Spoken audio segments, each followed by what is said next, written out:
아마 낯간지럽죠. 이 정도로 이게 8일 동안 있었거든요. 네네. 그래서 이제 그 퇴원을 하면서 부산 시민이나 헬기 갑질 있잖아요. 네네. 여기에 대해서는 이게 한마디도 없고 마치 이게 뭐 국민이 살려주신 목숨 앞으로 이게 국민을 위해 살겠다 어쩌고 저쩌고 이렇게 떠드는데 네네. 일단 어떻게 보십니까? 제가 봤을 때 그렇게 죽을 목숨은 아니었던 것 같은데 그 정도 가지고 사람이 사망합니까? 제가 봤을 때 박근혜 전 대통령 같은 경우에는 커터칼, 볼펜 연필 깎는 그런 칼이었는데 그럼에도 불구하고 쓱 끄니까 11cm였어요. 그런데 그 수술을 몇 시간 동안 했는가? 2시간 동안 했어요. 전신 마취 안 했어요. 부분 마취, 국소 마취만 했어요. 그래서 의료진에서는 박근혜 전 대통령한테 전신 마취 하시는 게 편하실 겁니다. 그렇게 하시는 게 나을 겁니다라고 의료진이 권했지만 박근혜 전 대통령은 응하지 않았어요. 왜? 나는 정신을 잃고 싶지가 않다. 라고 해가지고 국소 마취만 하고 2시간 만에 수술 끝나고 그리고 나가지고 그 수술 끝난 다음에 대전은요 그랬단 말이에요. 그러니까 야 대단하다. 아무리 여자지만 저거는 진짜 남자들보다도 더 대단하다 이런 생각들 주지 않았습니까? 그런데 비슷한 상황인데 이재명 대표는 왼쪽에 오른쪽이 아니고 왼쪽에 1.4cm 열상인지 자상인지 잘 몰랐는데 뭐 고매하신 서울대 의대 교수님들이 자상이라고 그러니까 자상이겠죠. 그렇게 자상인데 이걸 꼬매는데 이재명 대표는 전신 마취했대요. 그런데 박근혜 전 대통령 11cm 꼬매는데 2시간 걸렸거든요. 신촌 세브란스에서. 그 서울대병원 잘하는 병원이래배. 근데 1.4cm 꼬매는데 뭐 2시간 가까이 걸립니까? 그러면 강남 세브란스가 신촌 세브란스가 훨씬 더 잘하는 병원이겠네. 이재명 대표 병원 잘못 간 거 아닌가? 저는 일단 그런 생각이 들고요. 그 다음에 또 누가 생각이 나냐면 리포트 대사가 생각이 나요. 예. 리포트 대사가 마찬가지로 거의 제가 봤을 때 미친 사람 같아요. 근데 그 이름도 알고 있는데 그 사람 지금 아직 감옥에 있을 거거든요. 습격해가지고 찔렀잖아요. 피가 그냥 철철철 났잖아요. 그 정도 되면은 진짜 큰일 날 뻔했다. 그러면 진짜 사망할 뻔했다. 이렇게 되는데 물론 이재명 대표도 잘못 찔려가지고 동맥 같은데 건드렸으면은 그러면 이제 피가 철철철 나가지고 위험할 수도 있었겠죠. 그런데 저는 진짜 천만다행이라고 생각하는데 그 정도 다 비껴나가지고 뭐 요 정도 가벼운 상처 정도라고 생각을 하는데 그걸 가지고 뭐 굳이 부산대병원도 잘하는 병원인데 서울대병원까지 가가지고 뭐 이렇게 헬기 타고 이런 거는 좀 낯간지러운 것 같다. 그렇다라고 하면 다행히 오늘 퇴원한다고 제가 이재명 대표 퇴원한다고 해가지고 매우 반갑고 기쁜 사람 중에 하나예요. 왜냐하면 이재명 대표가 이제 빨리 퇴원해가지고 저는 어떤 생각했냐면 당연히 이재명 대표가 서울대 병원에서 퇴원하고 왜냐하면 서울의 빅5 병원은 오래 있을 수가 없어요. 우리 아버지 어머니 이제 연세 드셔가지고 입원하시고 그럴 때 딱 보면 빨리 나가라고 그러더라고요. 그러면 어디로 갑니까? 그거보다 낮은 병원으로 가잖아요. 그래서 저는 이재명 대표가 서울대 병원 이제 퇴원한 다음에 녹색병원 같은 데 가서 뭐 한 열흘이든 뭐 한 20일이든 그렇게 계실 줄 알았는데 집으로 퇴원하신대. 그래 저는 너무너무 반가워가지고 첫 번째 빨리 당무를 갖다가 챙기셔야 되지 않나. 그 다음 두 번째로 빨리 재판도 챙기셔야 되거든요. 그 다행히 김동연 부장이 1월 8일 재판 기일을 1월 22일로까지만 연기해 줬어요. 만약에 이제 김동연 부장이 뭐 2월 3월 이렇게 연기했으면 그럼 이것도 텄다 생각이 들었는데 김동연 부장은 빨리 재판을 진행할 의지가 있는 것이다. 저는 그 생각이 들거든요. 그럼 1월 22일이면 오늘이 1월 10일이니까 앞으로도 12일 후니까 그 재판부터는 충분히 제대로 이제 참석할 수 있을 것 같다는 생각이 들어가지고 퇴원 진짜 축하드리고 재판에도 반드시 잘 참석해 주기를 바라고 그래서 위증교사죄는 꼭 총선 전에 결과가 나와야 되겠다. 저는 개인적으로는 바람이 있습니다. 그러면 이제 그 이재명과 관련해서 네네. 바로 이제 그 현근택 문제거든요. 네. 현근택은 누구냐 면 이제 저하고는 방송을 많이 했고 71년생이에요. 네. 나이가 아주 어립니다. 자기도 50대 초반이라는 게 중요합니다. 근데 현근택가 제주도인데 실제 그 옛날에 그 용인에 갔다가 이탄희 판사 있잖아. 이번에 불출마. 이탄희한테 밀려가 경선도 못 해보고 한번 이게 물 먹었어요. 그래서 이제 이번에 그 이화영도 변호하고 이재명 측의 변호인으로 많이 뛰면서 이제 그 윤영찬이라고 이 잡으려고 이제 성남 중원에 왔던 거죠. 지금 원래는 이게 윤영찬이가 오늘 탈당했으면 거저 먹는 거예요. 근데 윤영찬이가 이제 알고 20분 전에 탈당을 안 했지만 그건 좀 이따 보고. 근데 현근택이가 이제 그 작년에 작년에 12월 29일 작년입니다. 근데 그 성남에서 호프집에서 송년회를 했는데 네. 거기에 이석주라고 이 사람도 정치인입니다. 이석주 그리고 이제 그 수행하는 50대 여자입니다. 50대 여성분 이분하고 이제 그 있었는데 호프집에서 현근택이가 이게 술을 먹으면요 완전히 좀 이게 이성을 상실해 주사가 심해. 옛날에 그 방송에서도 술 먹고 그래가지고 이게 물이 일으키가 방송을 그만뒀거든요. 네네. 제가 친하니까 더 이상 안 밝히겠습니다. 방송도 그래서 이게 그만뒀어요. 근데 그 채널A를 근데 이제 그 현근택이가 이제 이석주하고 그 여성 보고 대뜸 아니 그냥 반말을 해보는 너희 부부냐? 너희 부부냐? 이렇게 반말을 한 거예요. 석주하고 너하고 부부냐? 너희 감기도 같이 걸렸잖아. 하하. 그건 이제 말이 지나치다 이렇게 항의했겠죠. 네네. 근데 계속 이어서 나에 대해서 얼마나 안다고 너희 부부냐? 너네 같이 잤냐? 하하. 이래가지고 이게 엄청난 여성의 충격을 아니 나이가 71년생이면 50대 초반이잖아. 상대도 50대 여자예요. 근데 너희 어쩌고 저쩌고 반말 쭉 해가지고 이게 이제 불거지는데 문제는 이걸 이제 그 이재명이가 뭐 솔직히 아픈 건 없잖아요. 병실에서 당무를 다 받잖아. 이게 이제 징계가 문제되니까 이재명이가 이제 그 정성호 있잖아. 이자가 이제 그 참 특이한 게 이재명하고 연수원 동기잖아요. 네네. 근데 나이는 61년생으로 이재명보다 많아. 네. 서울에 났거든요. 그러니까 이재명이가 고시를 빨리 붙은 것 같아. 빨리 붙었어요. 18기니까. 정성호하고 이게 나이는 정성호가 많고 이재명 63년생이니까. 네. 근데 연수원 동기니까 사선이잖아. 네네. 양주에. 그래서 이게 텔레그램 문자를 주고받은데 징계 수위를 논의한 거예요. 그래서 이제 그 이재명이가 아이 컷오프시게 된다 정성호 이야기하니 그 너무 심한 거 아니냐 이런 식으로 이재명이 하고 있거든요. 일단 저는 이 정성호 핸드폰이 이게 실수로 잡힌 겁니까?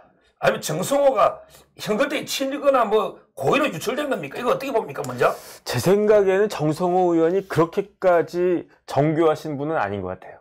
좀 실수로? 사람은 제가 많이 들었는데 정성호 의원이 사람이 좋대요. 그래가지고 민주당에서는 신망이 높대요. 그 다음에 제가 딱 봐도 착해 보이셔요. 그래가지고 저는 개인적으로 나쁜 분이 아닐 것 같다라는 생각은 드는데 그런데 이래저래 조금 유한 면이 있는 것 같아. 그래가지고 지난번에 뭐 누구죠? 접견 갔을 때, 면회 갔을 때에도 뭐 이렇게 저렇게 좀 그 일이 있었던 것 같고, 그러니까 그거를 뭐 이렇게 집요하게 권모술수 써가지고 요거 내가 이렇게 딱 보면 기자가 찍겠지 이런 거 같지는 않은데 그냥 조금 어설픈 점이 있었던 것 같다. 전 처음에 그 생각이 들고요. 그 다음에 현근택 변호사가 뭐가 어려요? 71년생이면 나이가 50이 넘었는데 그러면은 한동훈 비대위원장보다도 나이가 상대복은 반말하는 거잖아. 아니다. 저기 민주당 입장에서는 어리네. 왜냐하면 송영길 대표가 한동훈 비대위원장 보고 어리다고 그랬으니까 그럼 뭐 현근택 변호사도 어린 축에 속하겠네. 그다음 어쨌든 서 변호사보다는 어리고요. 근데 저는 이해가 되지 않는 게 현 변호사하고 저도 물론 방송 몇 번 해봤죠. 자주는 안 해봤어요. 근데 현 변호사는 자객이잖아요. 민주당의 시스템에 의해서 자객이잖아요. 그러면 너 자객이야. 저 같은 사람한테 자객을 안 시키겠지. 자객은 이렇게 날씬하고 이렇게 칼도 잘 쓰고 그런 사람 자객이지 않겠습니까? 근데 어찌됐든지 간에 자객으로 딱 지정이 됐으면 저 같으면 정화수 떠놓고 이렇게 딱 몸과 마음을 딱 가다듬은 다음에 윤영찬을 어떻게 공격할까 그걸 갖다가 아주 집중해가지고 생각을 해야 되는 게 그게 자객 아닌가? 그런데 자객이 무슨 술을 처먹습니까? 저는 그거 이상해요. 왜 술 먹고 여자한테 쓸데없는 말을 갖다가 합니까? 민주당 자객 수준은 그 정도밖에 안 되나? 저는 그런 생각이 들어가지고 다른 걸 다 떠나가지고 야 저런 자객이면 별로 무섭지도 않겠다. 그러니까 윤영찬 의원이 오늘 탈당 안 하고 그냥 남아있는 건가? 저는 그런 생각까지 들었습니다. 제가 이제 국회 방송 갔어요. 화요일날. 네네. 자객 이야기에 녹일래. 네. 자객이 되려면 자격이 돼야 된다. 자격이 돼야 된다. 자객의 자격. 현근택이나 양문석 있잖아요. 네네. 양문석이 전해철이 잡으러 간다는데 그 자격이 됩니까?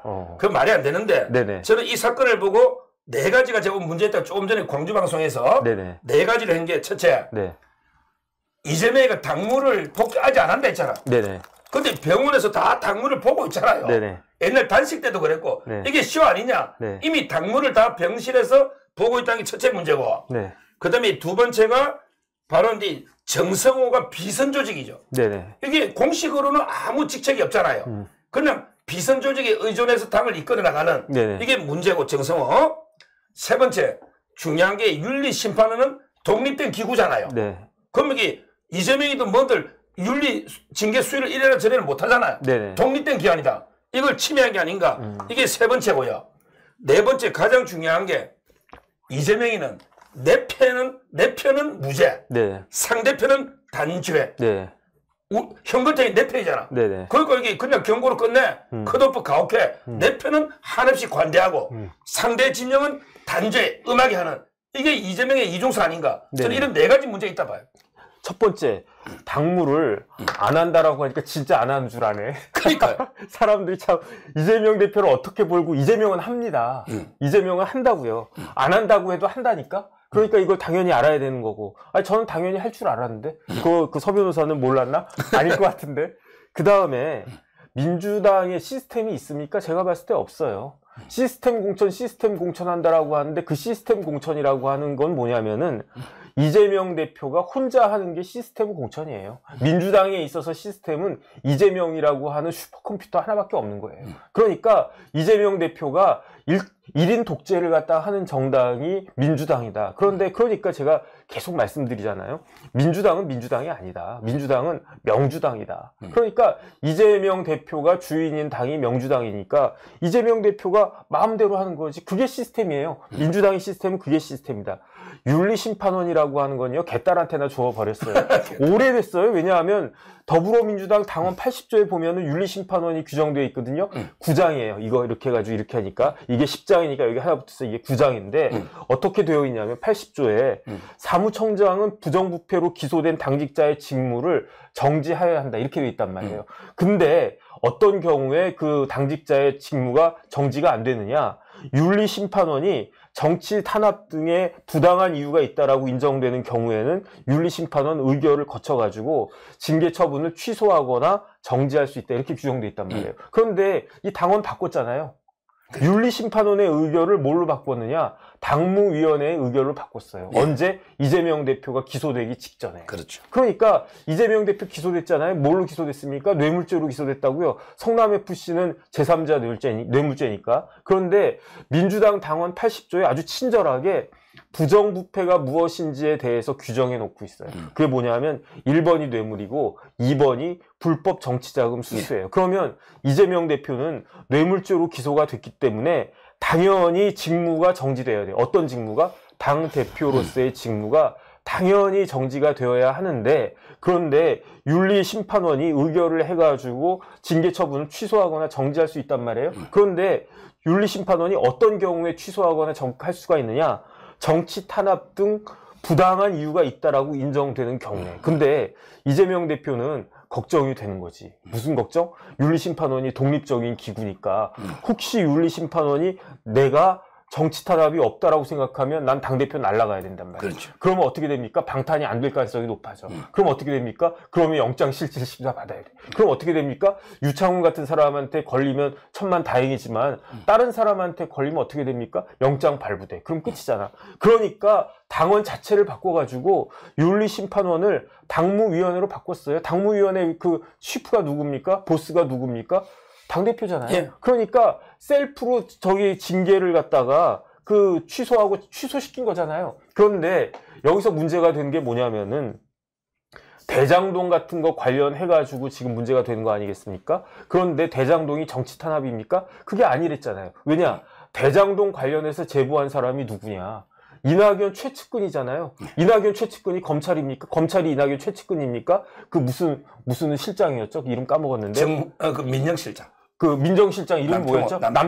남평우라고 하는 사람이 검찰입니까? 아니잖아요. 그러니까 이거는 정치 탄압이라고 하는 게 대장동 관련해서는 있을 수가 없다고요. 그런데 마치 정치 탄압이 있는 것처럼 당무위원회가 이재명 대표의 징계 처분을 취소했는데, 만약에 이게 당무위원회가 아니고 윤리심판원이었으면 제 생각에는 달라졌을 가능성이 되게 높다라고 생각을 갖다가 했는데 그럴지 모르니까 윤리심판원을 갖다가 실질적으로 없애버린 거나 마찬가지예요. 제 개인적인 생각으로는 민주당에는 윤리심판원이라고 하는 그 기구는 없다. 저는 그렇게 생각을 갖다가 하니까. 그러니까 이제 뭐 윤리심판원 뭐 말 하나마나. 그러니까 윤리심판원이 없으니까 이재명 대표가 누구야? 정성호 그 의원님하고 둘이서 짝짝꿍 해가지고 너는 너는 고소. 너는 됐어. 넌 안 됐어. 이런 식으로. 그러니까 누구야? 현근택은 처음엔 정성호 의원 입장에서는 비선이니까 어쨌든 그 시스템이니까 공천 좀 어렵겠는데라고 했는데 이재명 대표가 그거는 너무 심하다고 그랬나? 그 말은 뭐냐면은 이거는 내가 슈퍼컴퓨터인데 내가 봤을 때는 현근택은 그 정도 가지고는 우리 민주당에서는 이 정도 가지고 공천 안 줄 수 있는 당은 아니다. 이렇게 이야기한 거고. 그 다음에 그게 결론적으로 이 1, 2, 3번을 갖다 종합해보면 이재명 편은 내 편이고 아닌 편은 남의 편이고. 그러니까 이재명 편이 아니면 어떻게 해야 된다? 자객을 보내서 어떻게 해야 된다? 자상을 입혀야 된다. 그렇게 생각하는 거죠. 예. 지금은 이제 정성호가요. 네네. 자기가 이제 항상 당신이 이제 좌장 아니냐, 이재명계. 네네. 이럴 때마다 부인했거든. 네. 자기는 이재명하고 고시 동기고, 네. 오랜 기간 알았지만, 개파의 중간보스나 좌장이 아니다. 네. 이것도 허구라는 게 드러났고요. 네네. 여기서 저는 오늘 또 제가 방송에서, 저는 현근택이보다 더 나쁜 놈이 윤영찬이라고 봐요. 네.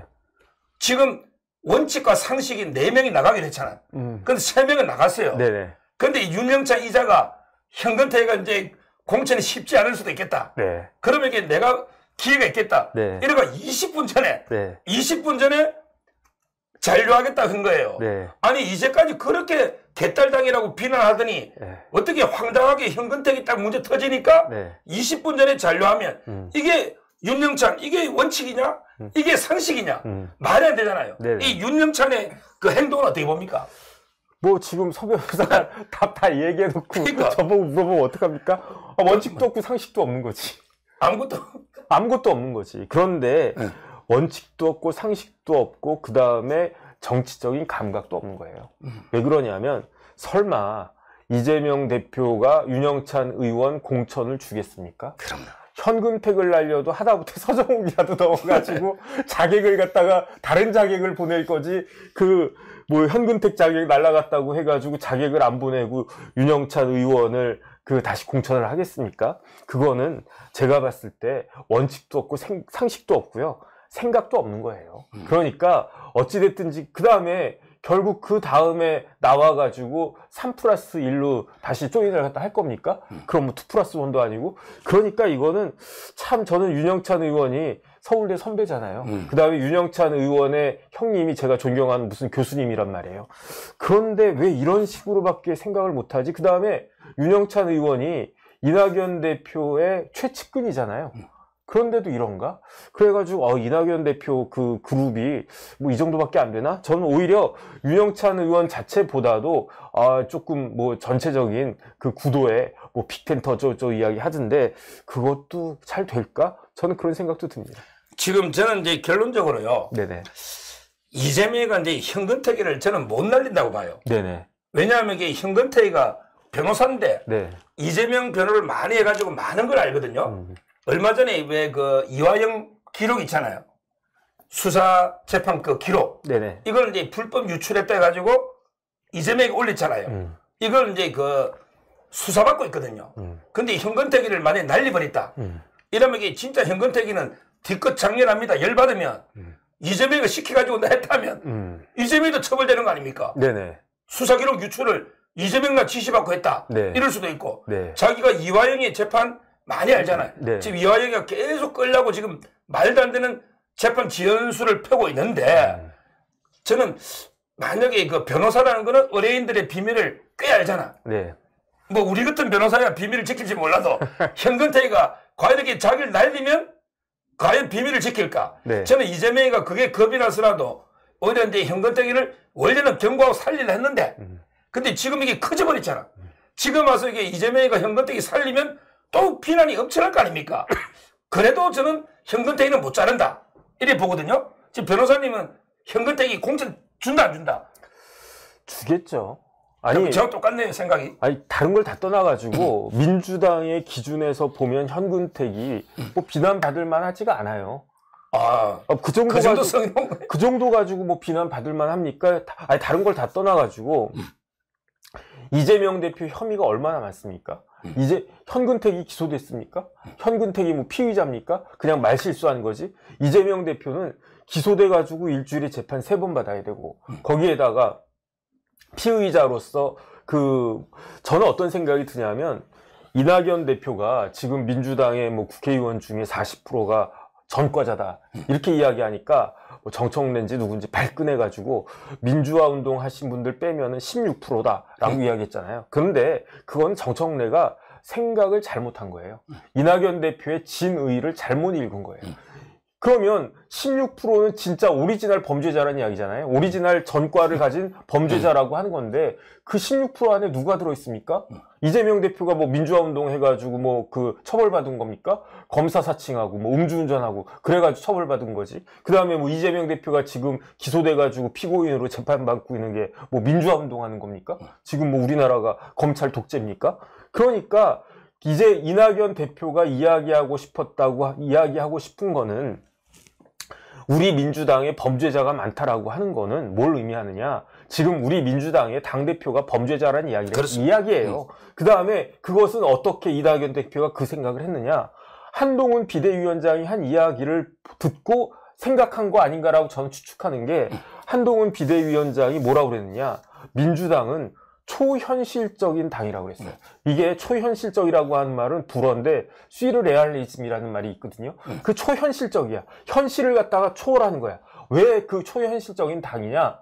그 한동훈 비대위원장이 뭐라고 얘기했냐면 당대표가 이렇게 서초동을 갖다가 여의도보다도 더 자주 왔다 갔다 해야 되는 더군다나 그 혐의가 중범죄자인 사람이 당대표를 하고 있는 당보다 더 비현실적인 당이 어디 있느냐. 그 이야기를 갖다가 맞네. 이낙연 대표도 거기 동조하는 거예요. 그러니까 여기 우리 민주당은 범죄자 당이나 마찬가지 아니냐. 이렇게 이야기한 건데 그거를 뭐 민주화 운동이 어쩌고저쩌고. 그게 아니란 말이죠. 그러니까 그런 당인데 현근택 정도면은 애교 아닌가?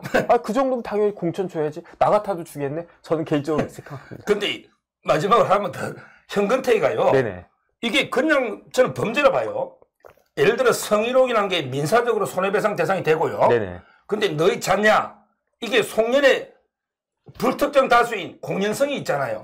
이거는 중대하게 저는 명예를 훼손했다. 네. 이러면 이게 현근택이가 처벌받을 수도 있는 여자가 고발할 수도 있어요. 네네. 왜 그러냐면 현근택이가 10번이나 전화했는데 네. 제대로 반성을 안 하고 야, 나 술 취해가 기억이 안 난다. 이렇게 반성을 안 하고 있단 말이에요. 그럼 여성이 고소하면 저는 이거는 명예훼손이나 분명히 처벌된다. 네. 이렇게 지금 보는 거고요. 네네. 만약에 저도 공천을 이재명이가 줄 거로 보는데 주면 국민의힘이 됩니다. 이 정도 성범죄면 여성들이 안 찍어요. 현근택이 공천해봐 이재명. 너 국민의힘이 된다? 이번에 분당 2개 먹고 그 옆에 또 우리 장영하 변호사님이 그 옆에 지역구에 나오거든요. 네네. 그 다음에 중원에도 우리 국민의힘의 후보이기 때문에 저는 이재명이가 우습게 보고 현근택을 공천하면 네네. 성남 시민들의 준엄한 심판을 받는다. 네. 결론적으로 이래 봅니다. 그건 한번 지켜봐야죠. 지켜봐야 될 것 같고, 그 다음에 현근택 변호사를 고발할까? 그건 잘 모르겠고요. 그 다음에 이게 유죄가 나올까? 그것도 좀 애매하긴 할 것 같아요. 그 정도 가지고 어떻게 증인들 많대요. 증인들이 많다? 네, 송년회. 근데 어찌됐든지 간에 현근택 변호사 술 마시면 안 되겠네. 그럼요. 제가 봤을 때 술 잘 마시기도 안 생겼는데. 근데 거의 제가 봤을 때 좀 웃겼다라고 생각하는 거는, 못 들은 사람이 있다라는 식으로 이야기를 갖다 하잖아요. 그러니까. 근데 그게 말이 되나? 왜냐면 여기서 우리 둘이 이야기하는 건 잘 들리잖아요. 근데 저기 계신 분은 못 들을 수 있잖아. 그럼 저기 계신 분이 못 들었다 그래가지고 내 범죄가, 내 잘못이 무기인 될 수 있나? 어떻게 변호사님이 그렇게 말씀을 하시나? 좀 이상하긴 해요. 그렇습니다.